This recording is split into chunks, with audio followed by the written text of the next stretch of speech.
Top les amis, on a une jolie petite mèche qui part en gris, c'est normal. Non mais même, attends. Les amis, hier on avait vu que quoi? Hier on a vu quoi? Rabbi Aaron, si tu n'avais plus, Rabbi Aaron, vite, on a 3 minutes pour toi parce que Bezrat Hashem, tu as une bonne raison de partir. Qu'est-ce qu'on a vu quand? Hier, que si un homme sur terre, mais Kadesh Atzmo Me'at, si on se sanctifie un petit peu, alors d'en haut on se sanctifie beaucoup. Tu te rappelles? C'est ça. Et de là on apprend que quoi? Que ce que nous on fait de petit ici, c'est énorme là-haut. D'accord? Et pareil dans le mal. Comment? Pareil dans le mal. Exactement. Exactement. Pareil dans le mal. Et pareil, je ne vais pas le dire, mais tu as compris dans l'autre sens. Taraba. Oui, Tzadik. J'ai juste repensé justement à ça. Oui. Elle est différente la Torah qu'on reçoit, ça a été. Elle est quoi? Différent. Ah là là, ça fait longtemps. Justement. Et que les mitzvot, ce qu'il y a écrit dans notre Torah, Oui. celle qu'on applique. Et à une autre échelle, Ouais. exactement les mêmes règles pour les malachim, avec leur Code à eux. code à eux. Exactement. Et la même chose, en fait, Et plus tu montes dans les mondes, plus elle se déshabille de sa matérialité. Exactement. C'est tout, de son enveloppe. Mais c'est la même. Exactement. Ce qu'on en a, Exactement. ce qu'on en tire et ce qu'on étudie sur les bonnes midotes Exactement. qu'on va faire, Exactement. sont les mêmes à l'heure. Bien sûr. Et maintenant, c'est ce qu'on comprend encore plus. C'est ce qu'on comprend encore plus. C'est qu'en vérité, tu comprends que plus on passe dans les mondes supérieurs, plus la Torah se déshabille Kaviachol. Pour laisser l'essence. Voilà, sur l'essence pure. Mais tu comprends que lorsque en bas, même si cette Torah que nous on a, c'est la Torah qui est le plus matérialisée, puisqu'on parle de corps, on parle d'action, le monde de la Maasiya, mais tu comprends bien qu'elle est quand même connectée à tous les mondes. Et donc même si en bas tu fais un petit acte à toi, dans ton état d'esprit, tu dis bon, qu'est-ce que je fais quand je mets les tefilines? Qu'est-ce que je fais quand je fais Tarat HaMishpacha? Qu'est-ce que je fais quand je fais un Maaseh Chesed, un acte de monde? Tu dis c'est humain? Non, puisqu'en réalité tous les comment on appelle ça? Interférences.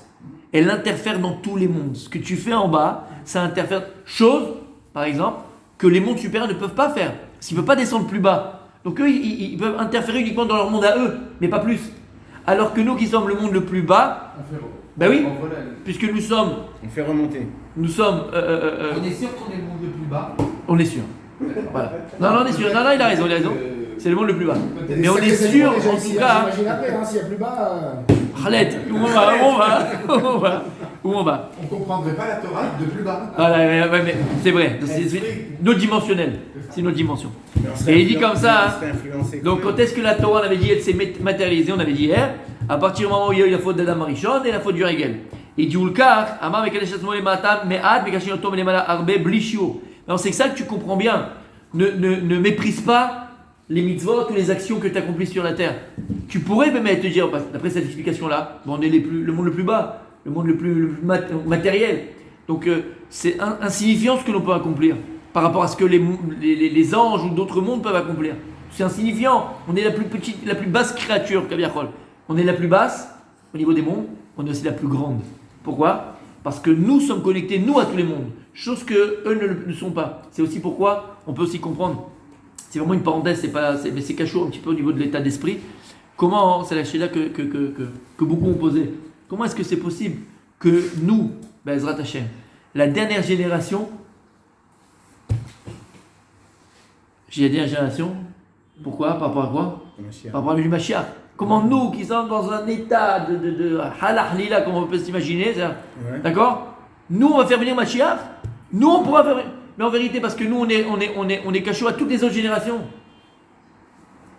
Ne crois pas que parce qu'on est dernier, parce qu'on est petit, parce que le monde il est tellement pourri en fait. Oula.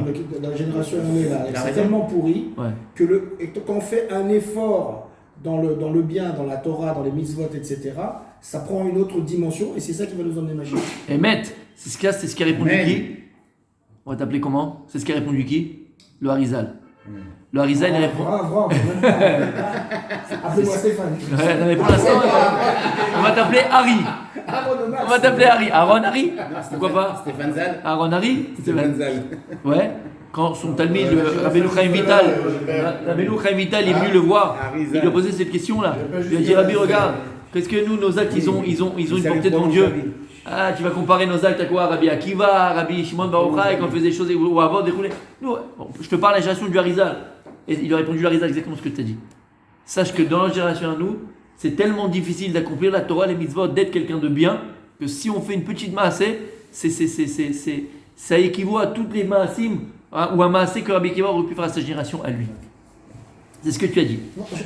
Tu peux y aller, Tzadik, hein, c'est bon, là tu peux y aller tranquille. Ou Kalotse Beze Pirej Bechot Alavot, Beze Eshon. Et il dit comme ça, il explique le Chorot Alavot. Va limaed be'enecha shum tova sheta'asena lishmo afilu bemila oreya. Regarde, c'est ce qu'il dit ici le Chorot Alavot aussi. Il dit ne rabaisse pas à tes yeux aucune bonne action que tu fais leshem shamaim.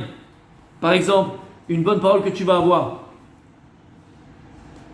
Tu as vu quelqu'un qui n'avait pas le moral, tu lui as remonté le moral. Une fila que tu vas dire, Bekavana, ou Reya, d'accord?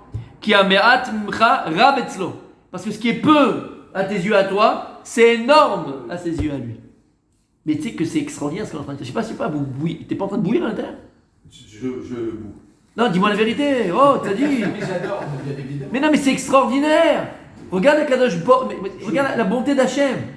Regarde la bonté d'Hachem. Regarde la bonté d'Hachem. Regarde Hachem combien il nous aime. Regarde Kadosh Baruch combien il attend de nous.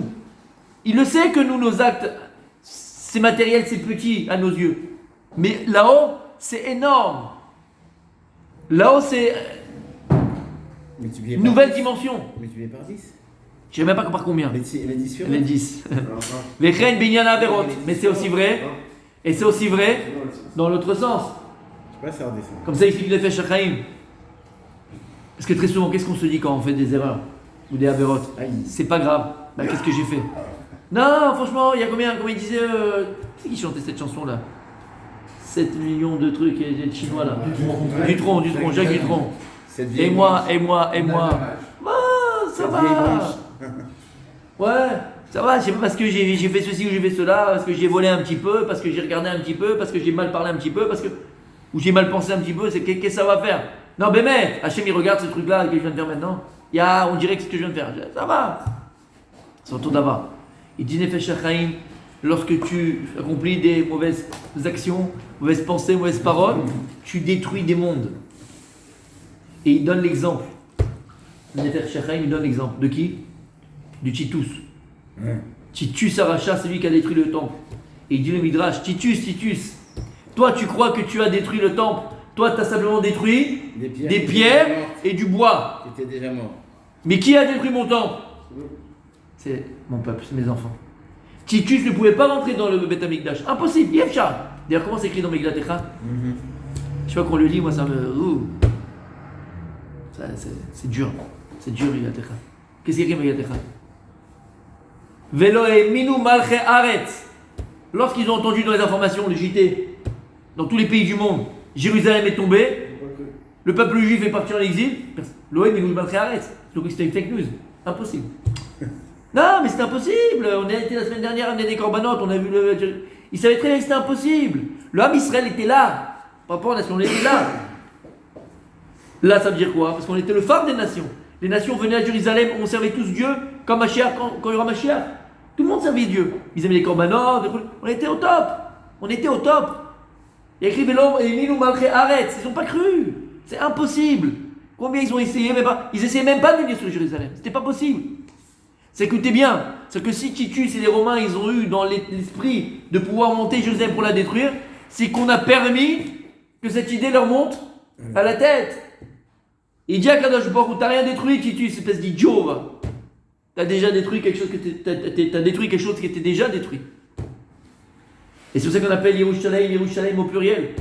Pourquoi on dit Yerushalayim au pluriel? Les villes entières. Il y a plein d'explications. Nous, pourquoi Yerushalayim au pluriel? Est et ouest. C'est l'époque, moi je connais l'histoire, c'est les deux terrains, les deux frères et compagnie. Bien fait, joli. Pourquoi Yerushalayim au pluriel? Pas rapport à ce qu'on dit maintenant. Ouais. Qui Ben ça et Bar Ben ça? Non. Et comme ça, Barza. Nous, C'est quoi Yerushalayim? On dit Mirnasaïm, on dit Mishkafaïm. Mon père, il y en a deux. Ah, celle d'en haut, celle d'en bas. Opa! Qu'est-ce qu'il dit la Gemara? Il y a Yerushalayim Shel Mata, Yerushalayim Shel Mala. Yerushalayim Shel Mata, le Jérusalem d'en bas, il est en direction du Jérusalem d'en haut. Et de la même manière que au niveau terrestre, on parle terrestre, au niveau terrestre, il y a cette notion de Jérusalem. Et à Jérusalem, qu'est-ce qu'on a? Le Beth Amikdash. Au Beth Amikdash, qu'est-ce qu'on a? Kodesh Kodashim. Et qu'est-ce qu'on a dans le Beth Amikdash, dans le Kodesh Kodashim? Et qui on a là-bas? Aaron Cohen. Merci, j'en peux plus, je parle à Kohen, il dort debout. On a les Kohanim.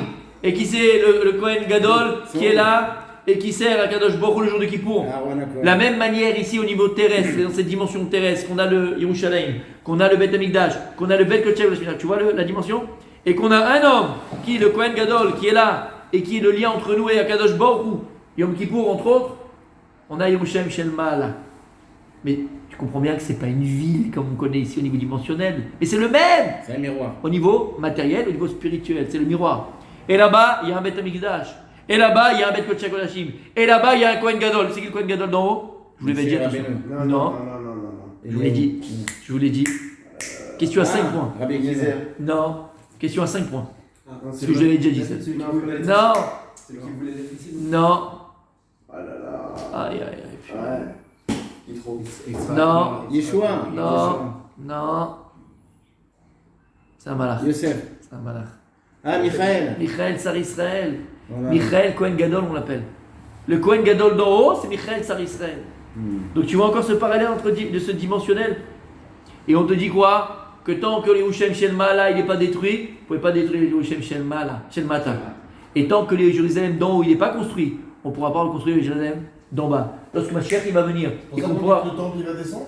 Exactement. C'est pas que le temple, non mais magnifique, c'est pas que le temple, bon, Pshat il va descendre, mais tu peux comprendre différemment aussi, c'est que c'est pas que le temple il va descendre mamash, mais c'est l'essence du Beth Amikdash Shel Ma'ala, il va descendre en bras, et à la fin c'est quoi? Tu vas mettre des pierres, voilà, et ça va donner naissance à ce qu'on va voir, c'est quoi? Des pierres recoulées, mais c'est nous qui le construisons là-haut. Comment? Comment? Tous les jours.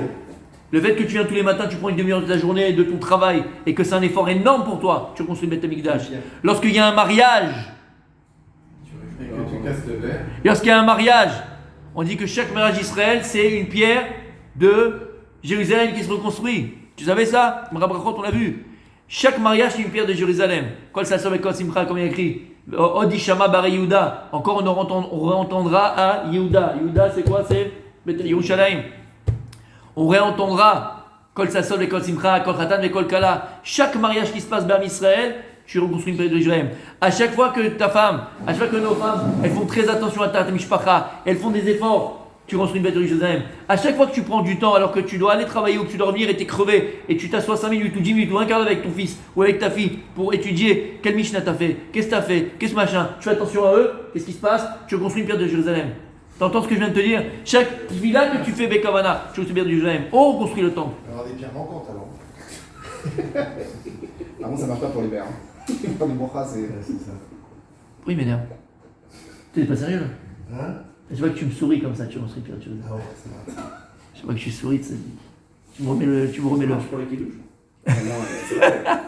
Si c'est les Shem Shamaim. Sur des kidouches, Si c'est et il fait les Shem Shamaim. Ben mec, il a un amour du Shabbat unique, le tzaddik. Voilà.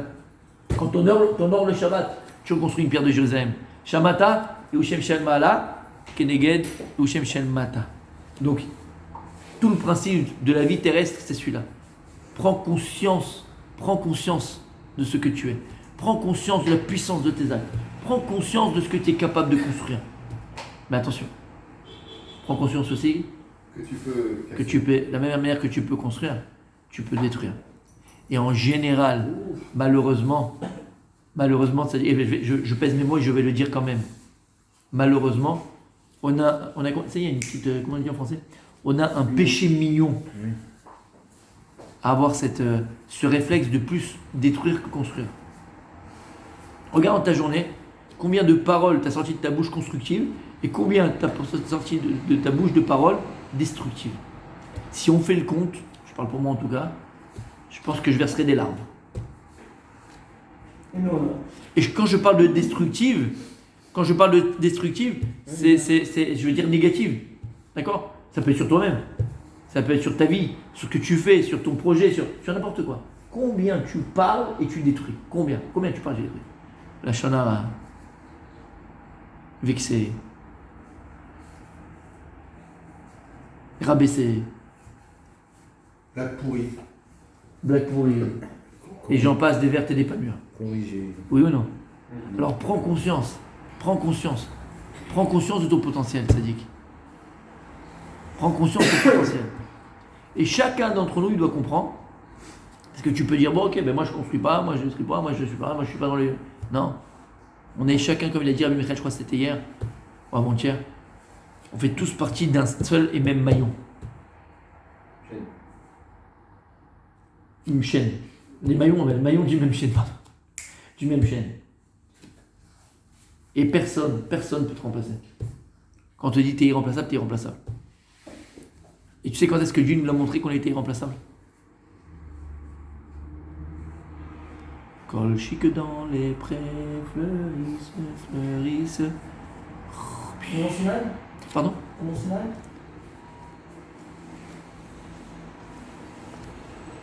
Quand est-ce qu'Akadosh Baruch Hu nous a montré qu'on était unique? Quand on est né. Quand on est né, pourquoi? Pourquoi? Je suis bien, mais pourquoi? C'est Rabbi Nachman qui avait dit ça. Quand tu es né, c'est qu'Hachem jugeait que le monde ne pouvait pas se passer de toi. J'accepte à 80 millions de pourcents ce que tu viens de dire. Extraordinaire. Moi j'avais une autre idée dans la tête, mais c'est émettre ce que tu dis. C'était mieux. Comment?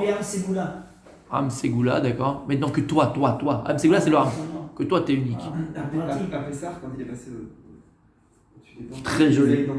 Très joli. Chaque maison, il a identifié. Il a fait, je pensais pas ça, mais j'accepte aussi. Magnifique. Comment? Pas pensé. Super beau. Magnifique, ce que c'est très bien. Hein. Tout est très, très juste. Voilà. Alors, un quatrième exemple. C'est tout ce que vous avez dit, c'est vrai.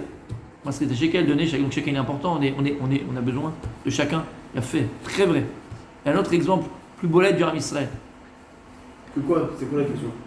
D'où on voit qu'on est unique. Où Dieu a montré l'importance de nos différences.